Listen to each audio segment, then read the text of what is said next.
Another exciting episode of Speculative Tolkienism. Okay, here we are, Chapter 10, The Voice of Saruman. Am I off base by saying that this potentially is the most important chapter in the War of the Ring? Really? Yeah. That's a bold statement. Low key, I think this is the most important chapter. Or maybe you could say it's you could say it's one of the most important. I mean, Mount Doom has to be the most important chapter, right?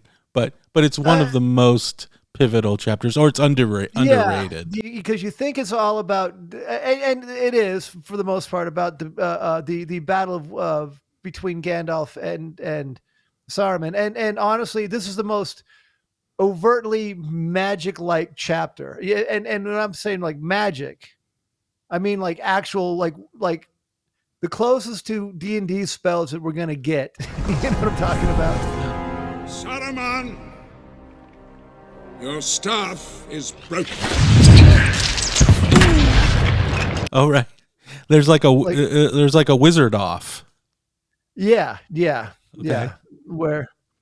But the reason I say this, because without this chapter, they got okay, the spoiler Palantir. alert, they get the Palantir. And without the Palantir, I don't know if the assault on the Black Gates and the mission itself is successful.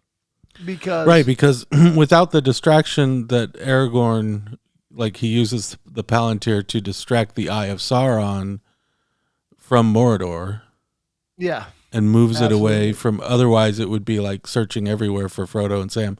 Distracts it from them and through the means of the Palantir. And if he didn't have the Palantir, he wouldn't have been able to do that. And so it's like the whole mission was kind of relies on this ruse. You know how, like I've said before, where it seems like the lowly character achieves great things, and you see this in Sam, you see this in hobbits in general. But here on 753, right, 2/3 of the way down, they're arriving at Orthanc, and Pippin feels like out of place. It says the riders of Rohan sat uneasily upon their horses on either side of the stair and looked up darkly at the great tower, fearing what might befall their lord. Merry and Pippin sat on the bottom step, feeling both unimportant and unsafe. "Half a sticky mile from here to the gate," muttered Pippin. "I wish I could slip back off to the guardroom unnoticed. What did we come for? We are not wanted." So like they're like down at the bottom of the stair. They're just kind of a second thought. They're kind of unwelcome, or not so much unwelcome, but they serve no purpose there. They're just kind of bystanders to the discussions of these great men, the wizards and Theoden. But if Pippin wasn't at the bottom of the stair, I mean, this is my theory or speculation, but if Pippin wasn't sitting there feeling unwanted, ho hum, woe is me at the bottom of the stair, he wouldn't have been into the position to go and collect the Palantir, which fell in the water. And the whole, I mean, this one minor, almost so easily overlooked thing, it's like that pivot point on which the whole like success of the War of the Ring depends. Yeah, this really was set up the success for the mission. This chapter, because do you want to jump to where he actually finds it? Okay, so at the very bottom of 761, the stair cracked and splintered in glittering sparks, but the ball was unharmed. It rolled on down the steps, a globe of crystal, dark but glowing with a heart of fire. As it bounded away towards a pool, Pippin ran after it and picked it up. So, it was almost like a reflex response, and if you blinked, you would have missed it. But he ran and picked it up, like almost like, "Hey, what's this?" Pippin finally had like a little task to do. But in the next page, Gandalf was like, "Here, I'll take that. I did not ask you to handle it." And I wonder if and Gandalf knew what it was. Yeah.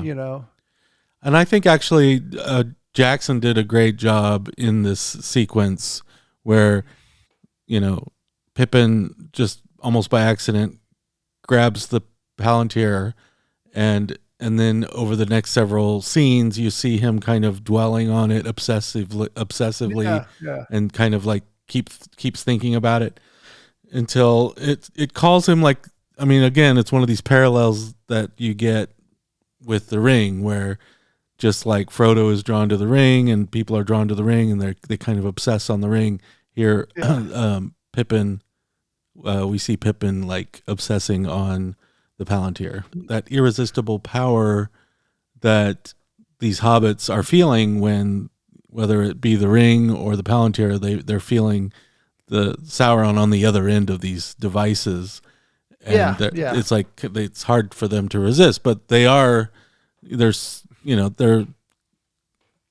not clever little hobbits, but they're constitutionally pretty strong, so that very hardy, very resilient. So they're resilient, and they if you put some just weak-willed person in front of this, although Pippin kind of is, Pippin was weak-willed. Let's face it, Pippin was weak-willed. He messed up. Let's just be brutally honest. So as far as Sauron knew, and the next chapter that's coming up, he is probably 98% sure that they now have the ring in their possession, and Aragorn, the heir of Elendil, has the ring. Right, because Sauron looks through the Palantir and sees a hobbit. Yep. So he's like, oh, here's one of these halflings. And then he sees Aragorn later with the sword of Arendelle and is like, okay, I see what their plan is. They're going to wage war. He had to have thought, Sauron had to have thought, when, like later on, when he sees the host, the small host marching upon the Black Gate because of this Palantir, that he's going to claim the ring at the Black Gate. He's going to, that Aragorn's going to claim the ring at the Black Gate?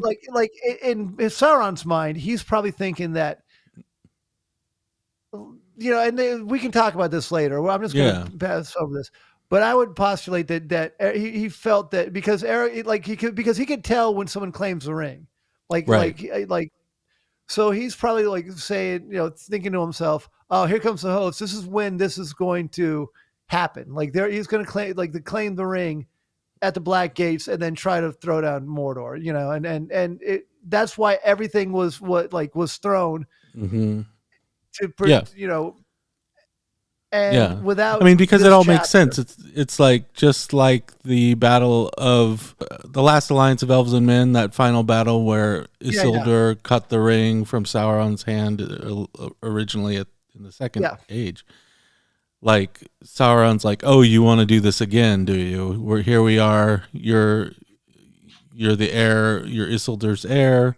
You've got Isildur's bane. You've got the sword, and you want to fight me again. And I'll bring all my armies, and we're going to have this out. It's like a rematch. He's like, Sauron wants the rematch. He doesn't realize that there's something else going on. Yeah, absolutely. It's interesting to speculate about how much hinges on that little, almost easily discarded moment of a cast-off object and a little bitty hobbit who's like, oh, what's this? It's just, again, it's weird how much that's a replay of even the Smeagol thing. It's like a little cast-off trinket, and here's a little hobbit finding it in water, just like Smeagol. Because here's the thing. I wonder if Tolkien intended that. I've never even thought of that before. Yeah, but that's what I'm saying. Like it's kind of like, wow, like the hobbits have been directly, and we'll get to directly responsible for the destruction of evil. You know what I'm talking about? Right.